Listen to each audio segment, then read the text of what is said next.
Hello, friends. So, good evening. So, I'll be talking on this molecule Levonadifloxacin. So, this is a long overdue. So, in fact, I should have spoken about this some time ago. So, this is a new molecule. It's an innovative product of Indian company. So, we'll just take you through the brief overview on this drug. So the topics that I would be covering is, so this drug is positioned against gram-positive organisms, predominantly targeting the MRSA. This is how MRSA looks. So the question one needs to ask oneself is there a new need for this new drug or a new MRSA drug? And we'll look into the unique chemical structure and mechanism of action of this levonadifloxacin. And we need to understand what is its antimicrobial spectrum of this molecule and what are the studies, because as clinicians, as evidence-based clinicians, we need to look at the data, whether this drug holds promise in being effective against MRSA. So this is an MRSA bug, this is how it looks.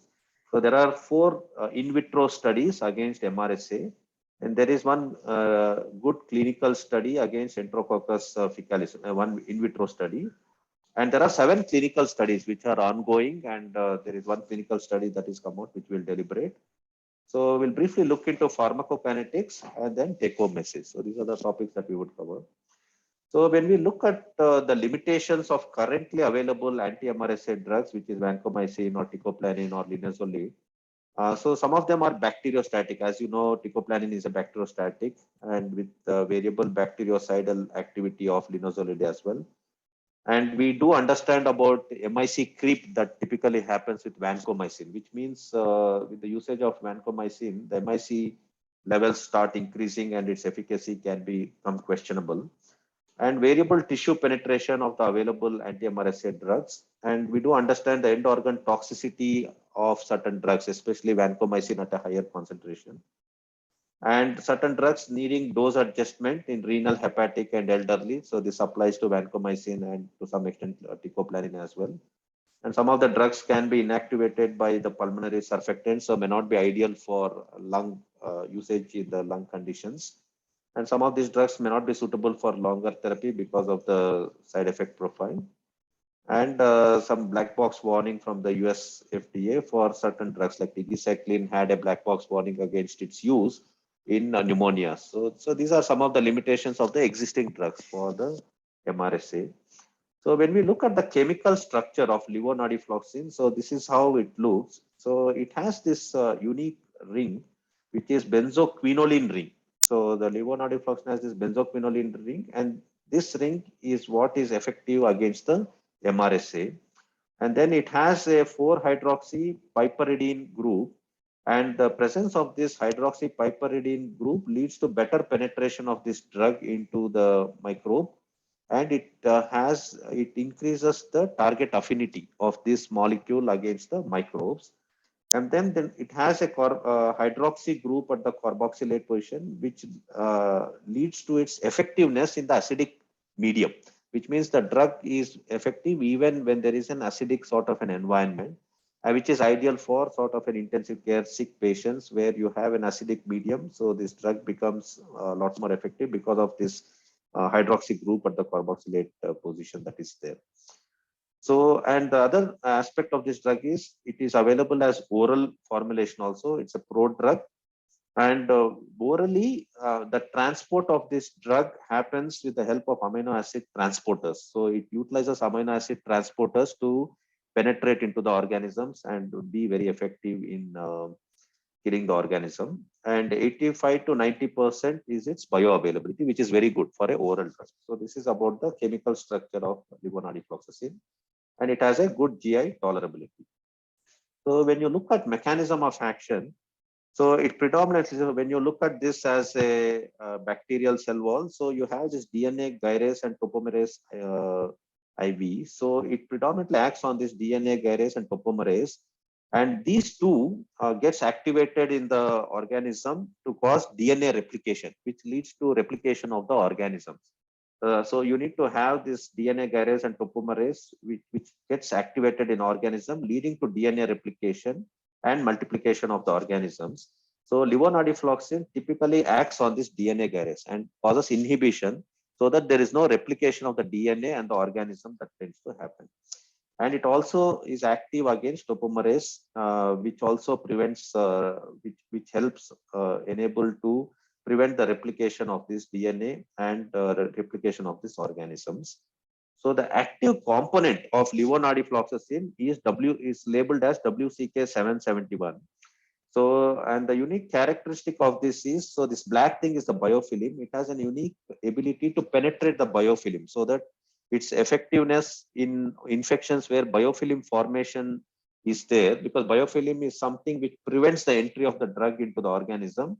This active component, which is called WCK71, helps in penetration into the biofilm and helps in effectively working to decimate or eliminate the organism. And another unique feature of levonadifloxacin is, because as you know, the resistance patterns to certain antibiotics develop because of these efflux pumps which are there. Efflux pumps throughout the antibiotic from the cell as they enter. So levonadifloxacin is resistant to this effect of reflex pump on throwing out. So this is also one unique characteristic, because efflux pumps are ineffective in getting rid of levonadifloxacin from the bacteria. So these are some of the three characteristics for all the listeners. Just it acts on the DNA gyrase, which prevents replication of the bacteria by inhibiting the replication of DNA, and the active component actively penetrates through the biofilm, and it is resistant to the efflux pump. So if you remember this, that should be good enough. So when we look at the organisms against which levonadifloxacin is active, as I said at the outset, this antibiotic is positioned against MRSA. So obviously it is effective against MRSA, and it is also found to be effective against VRSA, vancomycin resistant staphylococcus, and vancomycin intermediate staphylococcus. And it is also effective against linezolid non-sensitive staphylococcus also. So it is effective against all resistant staphylococcus aureus. So this is Streptococcus species. They look like this. So it is effective against macrolide resistant Streptococcus species and to penicillin resistant Streptococcus species. And the Enterococcus looks like this. So it is effective against Enterococcus faecalis. So this is about gram positive. On the left side, you see Staphylococcus aureus, Streptococcus, and Enterococcus, which we commonly see in ICU. Gram negative pathogens, it is very effective against Haemophilus influenza and Moraxella catarrhalis. And it is also effective against quinolin sensitive gram negative organisms. And atypicals, it is effective against Mycoplasma pneumonia, Legionella, and chlamydia. So it is effective against these are the ones which typically cause community acquired pneumonia. So it is effective against these atypicals. And anaerobes, it is effective against Clostridium species and Peptostreptococcus. So it has a basically wide coverage. But if you ask me whether it is effective against MDR bugs, we possibly do not have an answer at this point of time. But it seems to be more effective against resistant gram positive, some gram negatives, and some anaerobes and atypicals. So that is the coverage. So this is an important thing for you to just remember when you're using this drug.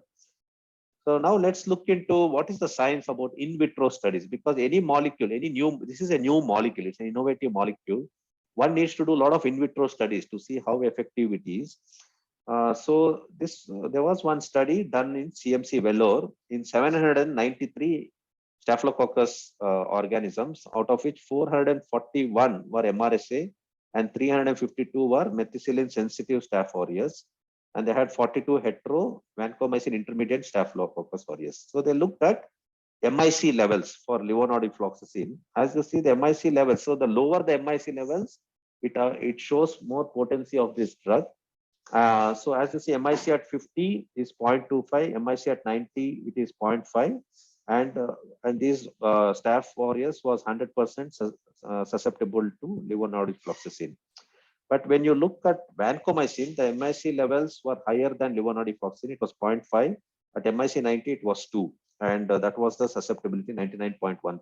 So, which goes on to show levonadifloxacin, because it's a new drug, MIC levels were much level and possibly more effective. And when they compared with linezolid, the MIC levels, as you see, is much higher with linezolid. And when you compare with levofloxacin, the MIC levels were very high. So for all the listeners, so MIC, it's a new drug.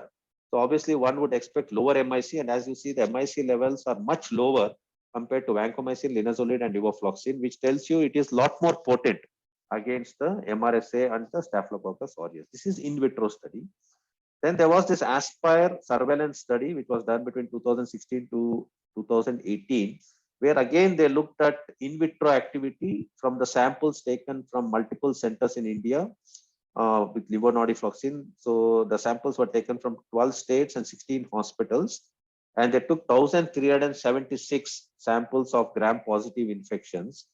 And these gram-positive infections constituted MRSA, MSSA, and MRCons, macrolide resistant streptococcus, and quinoline sensitive gram-negative organisms. So they took all these. So here also they looked at MIC levels. As you see, MIC levels was low with Staphylococcus aureus at 0.5, and MIC 90 minutes it was 1 milligram per ml. And for Streptococcus also, MIC levels was quite low at 0.5 and 0.5. And this is Enterobacter species. They looked at MIC levels, it was low, 0.5, but MIC 90, it was little high. So which means to say the CMC Velo study and this Aspire surveillance study both showed that this drug is potent against gram-positive organisms, predominantly Staphylococcus and Streptococcus, and it also seemed to have reasonably good effect against gram-negative Enterobacteriaceae. So then they looked at the disc performance. So here there was a multi-hospital disc performance evaluation. This study was done between June 2019 to 2020 from 6 centers, again looking into its effectiveness against Staphylococcus aureus. So here for for Staphylococcus aureus to be sensitive, you have this zone of inhibition in the disc studies. So this zone of inhibition should be more than 17 millimeters. So the bigger it is, then the zone of inhibition is much better and the drug is a lot more potent. So the breakpoint which CLSI gives you is more than 17 millimeter. So in this particular study done from 6 centers, as you see the zone diameter, if you see the third row, it was 29. And as you see, there was this Kasturba Medical College from Mangalore that was part of the study. The zone of diameter was 22, which means the potency is good when they did this zone performance evaluation, that it was all more than 17 millimeter, showing that this drug is potent against MRSA. And as you see, all 100% susceptibility was there in all the centers. Okay. So there was another study done from DYP Hospital, Pune, in 102 isolates of MRSA. As you see, Staphylococcus aureus, there are 102 samples with 59 MRSA. Levonadifloxacin was 100% sensitive, and it was comparable to linezolid and vancomycin. So we looked at MRSA, we looked at 4 in vitro studies: CMC Velo study, Aspire surveillance study, Pune study, and the multicentric study where Mangalore was part of it. So we saw the in vitro effectiveness of levonadifloxacin was pretty good. So now let's look into Enterococcus faecalis, because this is also gram-positive organisms. How effective is levonadifloxacin compared to teicoplanin on Enterococcus faecalis? This study was done in Vellore. They took 54 isolates of Enterococcus faecalis, and they found that 96.5% was sensitive to levonadifloxacin and only 3.5% was non-susceptible. And when they compared it to teicoplanin, 93% of the samples were susceptible to teicoplanin with 7% non-susceptible. It means it was comparable to teicoplanin in being effective against Enterococcus faecalis. And they looked at the notorious Enterococcus is Enterococcus faecium, because faecium is what develops resistance to vancomycin, which you call it as vancomycin resistant Enterococcus. Enterococcus faecium is more dreaded and more notorious for being resistant, and they found only 30 to 40% susceptibility to levonadifloxacin, and only 30 to 40% also susceptible to teicoplanin, Enterococcus faecium. So that's how the faecium looks. So that is, so which means to say it is safe to say levonadifloxacin is good against Enterococcus faecalis. But for faecium, I think 30 to 40% was the susceptible. So now, obviously, for any new antibiotic, we need to have breakpoints, which we call CLSI breakpoints based on PK/PD. So when you look at the breakpoints for Staphylococcus, we looked at all the studies. MIC level, as you saw, was less than 0.5 in or 0.5 to 1 in most of the studies. So if it is less than 2, you can call it as sensitive. If it is more than 8, you can 8 or more, you can call it as resistance, and 4 you can call it as intermediate. So this is the accepted breakpoints for MIC breakpoints for Staphylococcus aureus, and strep it is 1 and Enterococcus faecalis is obviously a little higher. And when you look at disk diffusion breakpoints, which we said it should be more than 17 millimeter for the drug to be potent. So as you see, for Staphylococcus aureus, more than 17, it is called sensitive, and less than 13, it is called resistant. So this is the breakpoints that one should have as a reference when one is looking for sensitivity to levonadifloxacin. So they have done a study to look at whether it is effective when the bacterial load is very high, where you have an increased bacterial load, whether the levonadifloxacin performed as good as it is meant to be. So they compared. So this was a study where they compared with other gram-positive agents like vancomycin, linezolid. As you see, once the bacterial load increased, they found the response to vancomycin and daptomycin was little blunted. And this green line is the levonadifloxacin, where suppression of the organisms happened a lot more effectively, even when the bacterial load was high with levonadifloxacin. Zemroc is the trade name for that, because they're originators, so they have a sort of leeway of naming it. So it was levonadifloxacin was more effective when the bacterial load was higher as opposed to vancomycin and daptomycin. So it had a favorable outcome involving high bacterial load. And activity on biofilm, we did see based on the molecular structure and mechanism of action, biofilm penetration by the active component happens with levonadifloxacin. So this was a study which came in 2019, which again re-emphasized that levonadifloxacin was very effective in penetrating the biofilm. So if you have a prosthesis infection with MRSA or joint infections where there is prosthetic plate involvement, so there levonadifloxacin holds promise because it has a good biofilm penetration.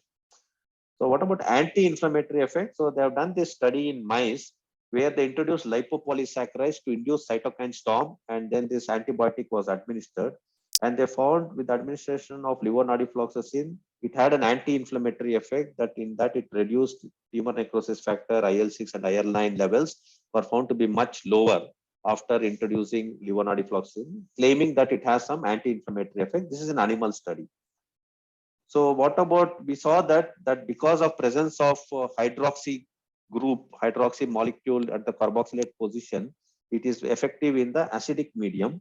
So this is a study where they showed that the WCK771 had a much better effect in the acidic medium because the reduction of colony forming units was much better with levonadifloxacin as compared to linezolid, vancomycin and daptomycin. So which means when the bacterial load is high or in acidic medium, which typically happens in intensive care, so levonadifloxacin had a better effect as per this study. So it had an increased activity under acidic condition. So these are about the clinical studies, I mean in vitro studies. So we look into clinical studies because what is more relevant to our intensivists would be the clinical studies. So the total number of clinical studies that are ongoing, there are 18 studies and 6 studies are happening in USA at various phases of trials. And so there is one study which was done in 1,381 patients. And as you see, the total number of patients which are part of these studies are 1,381, 290 in phase 1 study, 335 in phase 2 and 501 in the phase 3 study. So this is the list of studies. So 6 studies are ongoing in India and 1 is ongoing in USA. And if you see any phase 1 study we looked into the safety of the molecule. So they have used various dosage. If you just glance through the type of dosages, they've used from 500 mg once a day to 500 mg BD, and they've gone up to 1200 mg twice a day to determine the safety profile of this drug and at what dose it is more effective. So this is the summary of the clinical studies. And this is a summary of studies for oral formulation. So there are 2 studies being done in India and 5 studies being done in USA, again in variable dosages to see the effective dosage and the safety profile and the clinical effectiveness. So we'll quickly look into pharmacokinetic properties. So levonadifloxacin is predominantly absorbed from the small intestine, and with the presence of esterase, it gets converted to the active drug, which is WCK771. And as I mentioned in the beginning only, levonadifloxacin gets absorbed with the help of the amino acid transporters. So it utilizes the amino acid transporters to get absorbed or to transport itself and gets absorbed. and it has 90% bioavailability, and the volume of distribution is huge. It's around 32.7 liters, and 70 to 90% of this levonadifloxacin is protein bound, and metabolism happens in the liver by phase 2 conjugated metabolism, and it gets converted to levonadifloxacin sulfate in the liver, and excretion is by urine and by the feces. So this is about the pharmacokinetic nature of this drug. So when you look at matching pharmacokinetics, one could argue whether oral formulation is as effective as IV formulation. So they've looked at it, and so the blue one, as you see, is the oral formulation, and the pink one is the IV formulation. You see, they're very much similar, which means the bioavailability, even with oral formulation, was comparable to IV formulation. So they were matched reasonably well. So switching over from IV to oral appears effective with levonadifloxacin.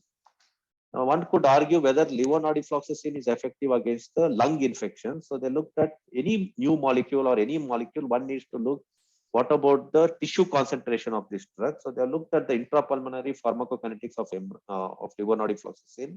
As you see, epithelial lining fluid concentration was 7 times more than that of plasma, which tells that this lung penetration is pretty good. And the antimicrobial effect was 2 times more than that of plasma. So which goes on to show that the tissue penetration or the lung concentration of this seems to be good with levonadifloxacin. So this was a phase 3 study which got published, where they have compared levonadifloxacin with linezolid, which was a randomized study. So 541 Indian patients were studied, and as you see, they took patients for oral formulation and they took patients for IV formulation, and they divided into group 1 and group 2. Group 2 is what is of relevance to ICU, where 122 patients received levonadifloxacin, 123 patients got linezolid. The type of infections they used this drug was in acute bacterial skin and soft tissue infection, and bacteremia and diabetic foot. So these were the conditions where they used this levonadifloxacin and compared with linezolid. So the response to the cure, as you see, the overall patient response was 91% with levonadifloxacin as compared to 87.8 in linezolid. This is diabetic foot ulcer patients. Response was 91.7% with levonadifloxacin, 76.9% with linezolid. And MRSA patient also response appeared superior in levonadifloxacin as compared to linezolid. So overall, it was a very positive trial favoring levonadifloxacin as compared to linezolid. So when they looked at adverse events, there was no major difference between the adverse events. Most adverse events of levonadifloxacin are GI symptoms: nausea, vomiting, constipation. So they were some of the commoner symptoms. So, and many of you would know that quinolines have an ability to prolong the QTC. So they looked at the QTC, they compared with the moxifloxacin, and they found there was no significant effect on the QT prolongation. So there was no QT prolongation seen with the levonadifloxacin. The blue one is the levonadifloxacin. And so there was no major QTC prolongation, which again re-emphasizes that it is very safe drug from the cardiac standpoint also. So what about pharmacokinetics of Emroc in hepatic? Because whether this levonadifloxacin needs any dose adjustment in the liver. So if you look at this study, they have looked into the green one is the child C cirrhosis, the red one is the child B cirrhosis, and the blue one is the child A. And as you see, the drug is nicely eliminated in all this. So this is the peak concentration of the drug. And over course of time, it was equally eliminated in child C, child B, and child A. So there was no major difference, which means to say it is absolutely safe in the liver impairment also. And there is no dose adjustment that is needed for hepatic impairment. So to summarize, the indication for this drug is predominantly skin and soft tissue bacterial infections, diabetic foot, and bacteremias. Dosage of this drug is 800 mg 12th hourly as a 90-minute infusion for IV. Orally, 1000 milligram 12th hourly. 2 tablets have to be given. It is available as 500 mg, 2 tablets 12th hourly. Contraindication is hypersensitivity, and children and pregnancy is contraindication for this drug. Like any other drug, this would, because studies would not have been done for these age groups. So that's about the contraindications. So last study we'll talk, this is a pioneer study, which is an observational study after the usage of levonadifloxacin to see how effective it was. So this is a data of 1,229 patients done in multiple cities in India. with 7 chief investigators, and one of our Bangalore friend, Dr. Anand Sutur, was one of the investigators for this study. And as you see, predominant usage of levonadifloxacin across India happened in bacterial skin and soft tissue infection, followed by diabetic foot infection. And they did use significantly pneumonia also, 338, septicemia and COVID pneumonia. So these were the predominant conditions in which levonadifloxacin was used. And if you look at the clinical success, as you see, clinical success was uniformly good in all disease conditions. So 98% in skin and soft tissue, and diabetic foot 95%. Septicemia also it was pretty good, and pneumonia also it was 95 to 97% was the clinical success. So overall, to say the clinical success rate across clinical condition was very good. For pneumonia, skin and soft tissue infection, and diabetic foot and septicemia, it was reasonably good and comparable with regards to clinical success rate. And the adverse events in the pioneer study, as you see, it's very minimal. Only 2 in IV formulation, or amongst 875, only 2 reported adverse events. Orally, around 7 reported adverse events. And adverse events were all very non-significant, like nausea, vomiting, constipation, diarrhea. Mainly GI symptoms were common. So nothing sinister or nothing life-threatening. So the take-home message at the end of it, levonadifloxacin is an innovative Indian molecule positioned against gram-positive, predominantly MRSA, Enterococcus also to some extent, Faecalis more rather than Faecium, and Streptococcus species which are resistant to macrolides. Is something, or penicillin resistant Streptococcus, this drug is positioned. And it has good activity against, as you see, MRSA, Streptococcus species, Enterococcus faecalis. It has a good effect against Moraxella catarrhalis, H. influenza, and quinoline sensitive gram-negative bugs. And it is effective against Mycoplasma, Legionella, and Chlamydia, and Clostridium and Peptostreptococcus. And indications for its usage for all the listeners, the take home is predominantly to consider this for all complicated bacterial skin and soft tissue infections, diabetic foot, and bacteremia. And remember the dosage is IV 800 mg 12th hourly as 90 minutes infusion, and it does not need dosage adjustment for renal failure or for the hepatic dysfunction. So that is the key take home messages. So thank you one and all. And with this beautiful quote, so no one is more hated than he who speaks the truth. So thank you one and all.